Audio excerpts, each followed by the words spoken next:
అమ్మాయ్యా వచ్చావా? ఆకలి అవుతుంది, డిన్నర్ ప్రిపేర్ చేయవా? ఫంక్షన్కి వెళ్ళొచ్చాను, అలసిపోయినాను చూడకుండా డిన్నర్ చేయమంటావు. ఉండు నీ సంగతి చెప్తా. సరే, డిన్నర్కి ఏం చేయాలి? వెజ్ పులావ్ చేయి. వెజిటేబుల్ పులావా? ఇదేమైనా మధ్యాహ్నం అనుకుంటున్నావా? రాత్రి వెజిటేబుల్స్ కట్ చేయాలి, రైస్ సోక్ చేయాలి, మసాలా ప్రిపేర్ చేయాలి. అబ్బా చాలా టైం పడుతుంది. పోనీ చపాతీ చేయి. చపాతీయా? పిండి కలపాలి, ముద్దలు చేయాలి, లాటించాలి, కాల్చాలి, ఇంకో సైడ్ కాల్చాలి. నా వల్లగా. పోనీ దోశ చేయి. దోశనా? ఏమైనా ఒక్క దోశతో ఆపుతావా? 10 దోశలు తింటావు, గిన్నె చట్నీ తింటావు. అవసరమా ఇప్పుడు?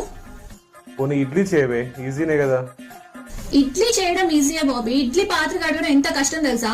పడితే తెలుస్తుంది నీకు. కనీసం బ్రెడ్ రోస్ట్ అనే చేయి. బ్రెడ్ రోస్ట్ ఓకే గానీ నైట్ సరిపోద్దా చెప్పు నీకు? అయినా ఏదేదో సోచ్ చెప్తావేంటి? నీకేం కావాలో డైరెక్ట్ చెప్పక. సర్లే, నేనే ఏదో తీసుకొస్తా. కర్డ్ రైస్ తీసుకొస్తా, తినేసి పడుకో, ఓకేనా?